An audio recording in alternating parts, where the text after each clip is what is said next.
This channel does not promote any violent, harmful, or illegal activities. All content provided by this channel is meant for an educational purpose only. মুসলমানদের মসজিদ করতে বাধা দিচ্ছে, কিন্তু সরকারি টাকায় ভরি ভরি মন্দির হচ্ছে। 1100 কোটি টাকার দামের জায়গা নিউ টাউনে রাজারহাটে মুখ্যমন্ত্রী আবার একটা মন্দির বানানোর জন্য দিয়ে দিয়েছে। এই ক্ষমতা কতদিন থাকে? আমি বেঁচে থাকলে এটা দেখব, তারপরে আমার ক্ষান্ত। আপনি বিজেপি রাজ শক্ত করছেন, তাই বেলডাঙায় এসে এই বাবরি মসজিদ বেশ করেছি। ক্ষমতা থাকে তো রুখে নেবে, বেশ করেছি। আগামী দিনে এই আরএসএস মার্কা মুখ্যমন্ত্রীর থেকে ডাইরেক্ট বিজেপির কেউ মুখ্যমন্ত্রী হোক, আমি ওয়েলকাম জানাবো। আপনি সরাসরি বলছেন যে একদম আরএসএস মার্কা মুখ্যমন্ত্রী যদি আমার বিরুদ্ধে সব প্রমাণ করতে চাই, আমিও প্রমাণ করে দেব তিনি মন্দির নিয়ে আছে, তিনি মন্দিরের পুজো করার জন্য 1,10,000 করে অনুদান দিচ্ছেন, তিনি কার্নিভাল করছেন, তিনি সব কিছু করছেন। তা আগামী দিনে মানুষের টাকা নিয়ে তিনি আবার পুজো করে জগন্নাথ মন্দির করে মুসলমানদের ঈমান নষ্ট করার জন্য প্রসাদ বাড়ি বাড়ি বিলি করছেন। এটা কতদিন থাকে সেটা দেখবো আমি। আপনি যে নতুন দল করবেন, তারপরে আপনি কি নির্বাচনে লড়বেন? নিশ্চয় লড়বো। 135টা সিটে লড়বো, 294 এর মধ্যে 135টা সিটে লড়বো। এই যে দল করবেন, সেটা কাউকে রাজ্যে কারো সঙ্গে সহযোগিতা নিয়ে এককভাবেই লড়বেন? আমার দল আমি ঘোষণা করব, তার কার সাথে সহযোগিতা করব, কি করব, কেউ আমাকে সহযোগিতার জন্য অ্যাপ্রোচ করবে, তখন তো শেষ কথা। হুমায়ুন, ইতিমধ্যে দল প্রস্তুতির কাজ আপনি অনেকটা এগিয়ে রেখেছেন, আপনি আগেই বলেছিলেন যে 22 তারিখ যে দল আপনার ঘোষণা হবে তার প্রস্তুতির কাজ অনেকটা এগিয়ে রেখেছেন।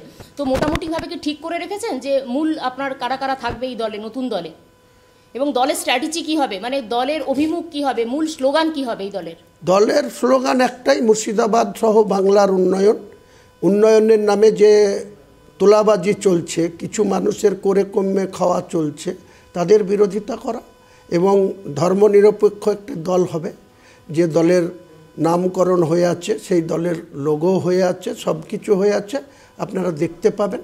এছাড়াও অন্য কোনো দলের থেকে সরাসরি প্রস্তাব আছে, আমি সেসবগুলোও রিজেক্ট করছি না।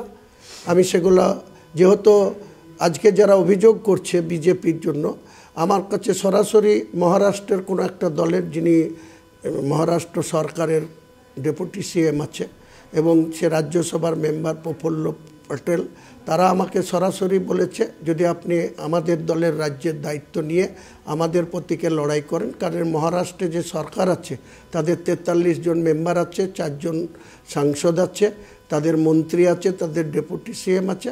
আমি এটা তাদের বলেছি যে আমি এটা বিচারের দিন রাখছি, কিন্তু আমার নিজের দল, ধর্মনিরপেক্ষ দল, সেকুলার দল প্রস্তুত হয়ে আছে, সব কিছু রেডি আছে। 31 ম্যান 31 জনের স্টেট কমিটি রেডি আছে, আমি 22 তারিখে মানুষের সামনে আনবো। মূল প্রতিপক্ষ কি তৃণমূল কংগ্রেস? তাহলে তৃণমূল বিজেপি দুটোই, বিজেপি সাম্প্রদায়িক দল, তাদের সঙ্গে গাঁটছড়া বেঁধে বাংলা চালাচ্ছে, মুসলমানদের বোকা বানাচ্ছে, মুসলমানদের ভোট নিয়ে মুসলমানদের জনপ্রতিনিধিদের কোনো গুরুত্ব নেই। মুসলমানদের যে কটা তেজপাতা মন্ত্রী, ওই সিদ্দিকুল্লাহ চৌধুরীর মতো 5-8টা লোককে রেখে দিয়েছে, গুলাম রব্বানির মতো লোককে রেখে দিয়েছে, আকরুজ্জামানের মতো লোককে রেখে দিয়েছে, তাজমুলের মতো, সাবিনা ইয়াসমিনদের মতো। তাদেরকে ভালো করে জিজ্ঞেস করুন গা, কোনো ফাইল তারা ইনস্টিটিউট করতে পারে কিনা, কোনো নির্ণায়ক ক্ষমতা তাদের আছে কিনা, জিজ্ঞেস করুন গা।